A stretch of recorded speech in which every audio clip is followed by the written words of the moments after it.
I almost didn't notice it. That's the part that stays with me. My daughter was sitting right across the table from me, and I almost missed it. She was 26 years old. She'd driven 4 hours to spend her birthday weekend at the house she grew up in, and she brought someone with her for the first time. That mattered to me. In all the years she'd been dating, through college, to her first apartment, to the job in Charlotte, she had never once brought a man home to meet me. So when she called 3 weeks before and said, "Dad, I want you to meet someone," I didn't sleep well that night, not because I was worried, because I knew it meant something real to her. I ironed a shirt the morning of the dinner. I don't iron. I haven't ironed a shirt voluntarily since her mother's funeral 6 years ago. But I stood there in the kitchen with the ironing board and the steam, and I pressed the collar twice, and I thought, this is what you do. His name was Theo, not Theodore. He corrected me on that within the first 2 minutes, pleasantly with a smile. "Just Theo," he said, and shook my hand with the kind of grip that's firm enough to signal confidence, but not so firm that it tips into aggression. I noticed that. I spent 22 years as a licensed CPA with a specialty in forensic accounting. I spent a lot of those years in depositions and fraud investigations. You learn to notice things that are calibrated. My daughter. I'll call her by what I've always called her since she was 3, a nickname she's pretended to hate since she was 15. Bug. She walked in behind him carrying a bottle of red wine and wearing a yellow dress I'd never seen before. She looked happy. That was the first thing I registered. Not him. Her. She looked like she was trying not to smile too wide. I'd made her birthday dinner the same way I'd made it since the year her mother got too sick to stand at the stove. Roast chicken with the herbs from the garden out back. Mashed potatoes the way she likes them, which is with too much butter and a splash of cream. Green beans with almonds.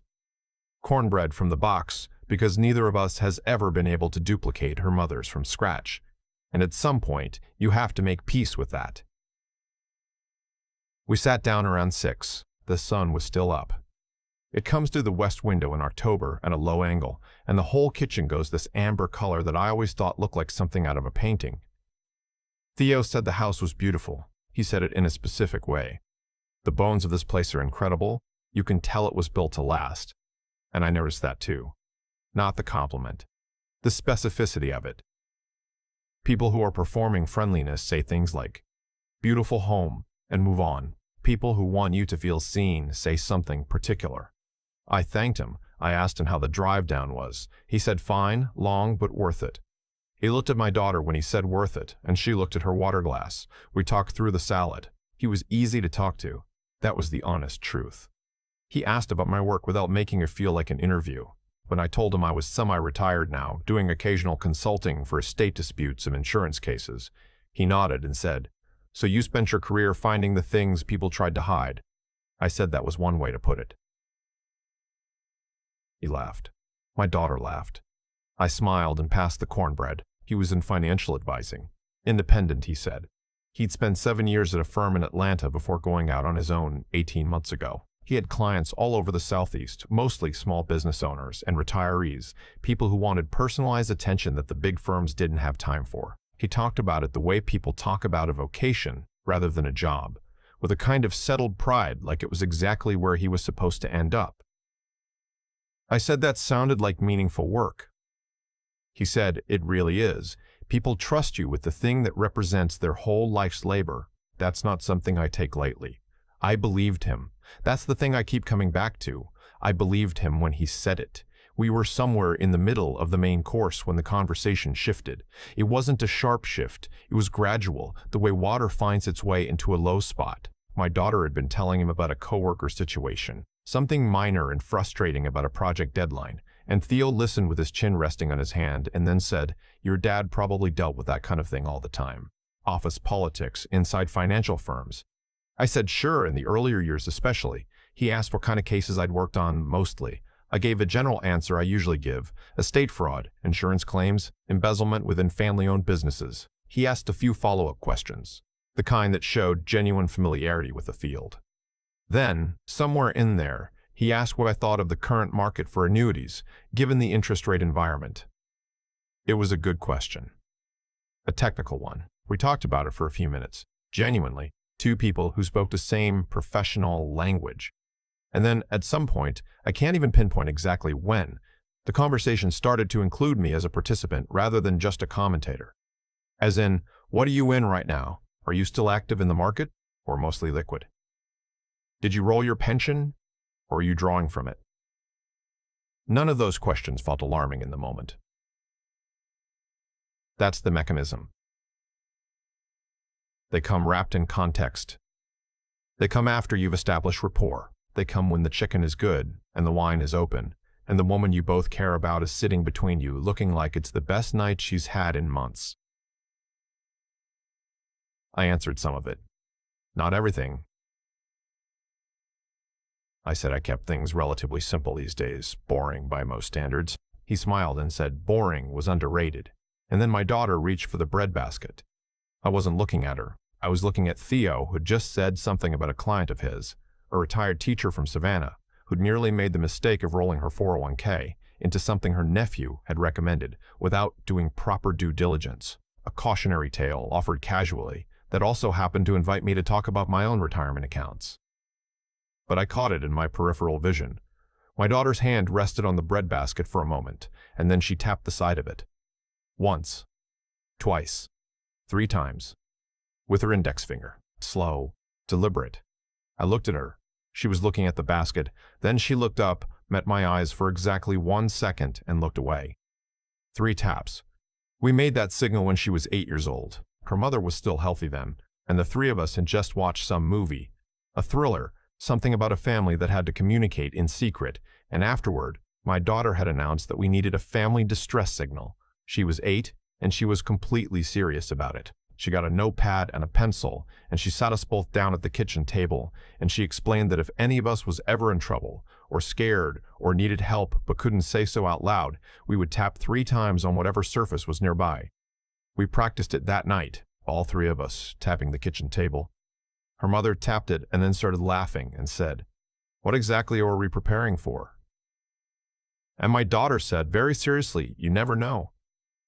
And then she made us both promise. We used it twice in the years after that. Once when she was 11, and a man at a gas station was making her uncomfortable while I was inside paying. She tapped on the car window, and I came out immediately. Once when she was 16, and at a party she told me was a small gathering at a friend's house. She texted me 3 tap emojis, just 3 finger point symbols in a row, and I was in the driveway 40 minutes later without asking questions. After her mother passed, we didn't talk about it. We didn't retire it either, it was just there, a thing we knew between us. And now she was sitting across the birthday dinner table, tapping the breadbasket 3 times, not looking at me. I didn't change my expression. That took something. I reached over, took a piece of cornbread, said thanks to no one in particular, and asked Theo how long he'd been in Charlotte before my daughter and he had started dating. He answered. The conversation moved. I kept my face exactly where it was, but something had shifted in my chest, the way it used to shift in the middle of a deposition. That particular click, when the story someone is telling you stops adding up and you realize you're not in a conversation anymore. You're in an examination. I excused myself to use the bathroom after dessert. I sat on the edge of the tub in my own house, and I thought about the questions he'd asked me. The shape of them. The order, the way each one had followed naturally from the last. The way a hand of cards is arranged, to look casual but adds up to something deliberate. He'd asked, in the course of an hour and a half, whether I was still active in the market or mostly liquid, whether I'd rolled my pension, what I thought of fixed index annuities as a vehicle for someone in my position, whether I had a financial advisor I trusted or whether I managed things independently, whether I'd ever considered consolidating into a single managed account to simplify things at my age. Each question, on its own, was reasonable. A professional talking shop. But together, in sequence, they formed something that I recognized. It was a profile. A client intake running invisibly over roast chicken and birthday cake. I went back to the table. Theo had moved his chair slightly closer to my daughter's while I was gone. He had his arm along the back of hers, not touching her, but near. They were laughing about something. He looked relaxed. Why wouldn't he be? The evening had gone well. The old man was friendly. The food was good. he'd gotten more information in 90 minutes of dinner conversation than most people share with their actual financial planner. I got the rest of the evening easy. I talked about baseball. I asked about their apartment. I let him pay me a compliment about the cornbread, and I accepted it without deflecting. When they left around 9, long drive, early start, I hugged my daughter at the door and she held on a beat longer than usual. I didn't say anything into her shoulder. Neither did she. I watched the taillights go down the driveway. Then I came back inside and started working. I pulled out the notepad I keep by the armchair in the living room. Old habit. Paper before screen. And I wrote down every question Theo had asked me. In order, as best I could reconstruct it, it filled a page and a half. Then I went to the computer. His name wasn't hard to find, but what I found took me longer to fully understand than I expected. Not because the information was hidden, because it was arranged to look legitimate. He had a website. He had a LinkedIn profile with 400 connections and a headshot that projected exactly the right balance of approachable and professional. He had an address listed in Charlotte for a firm called, and I wrote this down, Cornerstone Wealth Partners. There was no Cornerstone Wealth Partners registered with FINRA. I checked 3 times. I checked the SEC's Investment Advisor database. I checked the North Carolina Secretary of State's Business Entity Search. Cornerstone Wealth Partners had been incorporated as an LLC 14 months ago. It had 1 registered agent. The registered agent's address was a mailbox at a UPS store off Independence Boulevard. He was not a licensed financial advisor. He was not registered with any regulatory body. He had, as best as I could determine at 2 in the morning with publicly available resources, no legitimate clients and no legitimate practice. What he had was a story. A very good one. I called a friend of mine the next morning, a guy I'd worked with for years who'd spent the last decade in securities regulation. I told him what I had. He said, "Send it to me." I sent it to him. He called me back inside 3 hours and confirmed there were already 2 complaints filed with the state against a man matching Theo's description under a different business name, both from retirees in the Greenville area. One had lost $40,000. The other, 62, he'd targeted retired professionals. People with assets, without employers checking their accounts anymore. Without the daily financial oversight that working life provides. People who were smart enough that you had to impress them first before you could get to them. My daughter called me that same afternoon. Before I had a chance to call her, she said, "Dad, what's wrong with him?" It wasn't a question. I said, "What do you know?" She said she didn't know anything specific. She said she'd had a feeling for a few weeks. Small things that didn't quite land right. A story that changed slightly in the retelling. A mention of a client whose details shifted between conversations. A moment when she asked to see his office, and he'd pivoted to suggesting they meet somewhere instead. Nothing that was proof of anything. Just the feeling you get when something that looked solid starts to sound hollow when you tap it. She said, "That's why I used the signal." She'd been trying to tell me look closer without alerting him. She'd been trusting me to understand what she couldn't say directly across a dinner table. I told her what I'd found. I told her slowly. And I didn't soften it past what was honest. She was quiet for a long time. Then she said, "Okay." Not the okay that means it's fine. The okay that means I'm filing this information somewhere and I need a moment. She broke things off with him the following week. She handled it herself, on her terms, without drama. She told me afterward that he pushed back harder than she expected, not with anger, but with persuasion, which she said was somehow worse. He had an explanation for everything. He always had an explanation. She didn't waver. A few months later, my friend in securities regulation told me the state had opened a formal investigation. I don't know where it stands now. I hope somewhere. What I think about, though, is not him. I've built enough fraud cases over the years to understand that people like Theo are eventually found out by the accumulation of complaints or by a regulator with a good paper trail, or by one target who knows exactly how to read a ledger and gets suspicious over roast chicken. What I think about is her. She was 8 years old, and she sat us down at the kitchen table with a notepad and made us practice a signal because she said you never know. And she was right. And 18 years later, sitting across from a man who had spent 90 minutes quietly mapping the geography of her father's finances, she remembered a thing we hadn't spoken about in years, and she used it.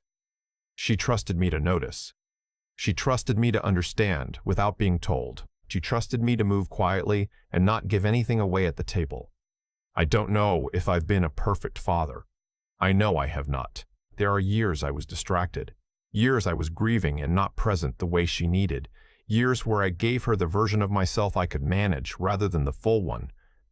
But she still trusted me with that signal. She still believed, at 26, that her father would catch it and know what to do. I think about her mother sometimes in the kitchen that night when we were all laughing and practicing our taps on the table. I think she'd have something to say about all of this, something that would be both funny and exactly right the way she usually was. I think she'd be proud of Bug. I know I am. I've thought about cause and effect a lot over the years. It's the backbone of forensic work. You don't find fraud by looking at what's missing. You find it by tracing what caused what. Every outcome has a chain behind it. Pull the right thread and the whole thing unravels. What Theo built was a chain too. He spent months constructing something that looked like a relationship but functioned like an operation. He chose my daughter deliberately. I have to believe that now. Because she was young, because she trusted people, and because she had a father with a specific kind of background and a specific kind of retirement. He was patient. He was charming. He showed up at a birthday dinner with a firm handshake and just the right compliment about the bones of an old house. And he asked his questions in exactly the right order, at exactly the right pace, so that by the time the cake came out, he knew more about my financial situation than most people I've known for 20 years. That's what he built. What he didn't account for was what we built. I didn't teach my daughter to tap 3 times on a surface when she was in trouble. She taught herself, and then she taught us. She was 8 years old with a notepad and a pencil and a very specific conviction that you have to prepare for things before you need to. I thought it was sweet at the time. I had no idea I was watching her lay the foundation for something she'd need 18 years later. That's the thing about intelligence. Real intelligence. Not the kind that performs well in a room, but the kind that quietly solves problems before they become emergencies. It doesn't announce itself. It just works. My daughter didn't panic at that dinner table. She didn't confront anyone. She didn't make a scene or tip her hand. She picked up the breadbasket, she used the signal she'd invented as a child, and she trusted her father to handle the rest. That's not just smart. That's the kind of clear-headed thinking that comes from knowing yourself and trusting the people you've built something real with. And what Theo couldn't understand, I think, because people who operate the way he does tend to see every relationship as a transaction, is that trust built over 18 years doesn't come apart because someone smiled at it across a dinner table. He thought he was reading the room. He was reading the surface. Underneath it, my daughter and I had a language he didn't know existed. The integrity part matters too, and I don't want to skip past it. My daughter had a feeling about him weeks before that dinner. Small things, a story that shifted slightly. An explanation that didn't quite match a previous one. She could have talked herself out of it. He was charming. The relationship was new. Nobody wants to be the person who blows up something good over a hunch. But she didn't dismiss what she noticed. She held on to it.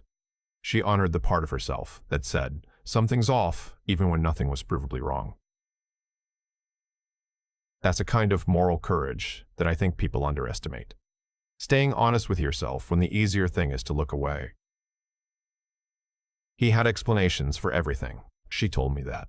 When it ended, he had a reason for every inconsistency, a context for every red flag, a version of events that almost made sense if you were willing to want it to. She wasn't. She stayed with what she knew to be true, and she didn't waver. I'm not a man who gives a lot of speeches. Ask anyone who knows me. But I want to say this clearly. What protected our family that night wasn't luck, and it wasn't just my professional background, useful as it turned out to be. It was a little girl who decided at 8 years old that the people she loved should have a way to reach each other when words weren't safe. It was a young woman who trusted her instincts and her father enough to use it, and it was 22 years of learning to read the thing underneath the thing, which is, in the end, what the best kind of work teaches you, and what the best kind of love requires. Theo is somewhere in a state investigation now. I don't think much about him. I think about the kitchen and the 3 of us tapping the table and my wife laughing and my daughter completely serious with her notepad. You never know, she said. She was right.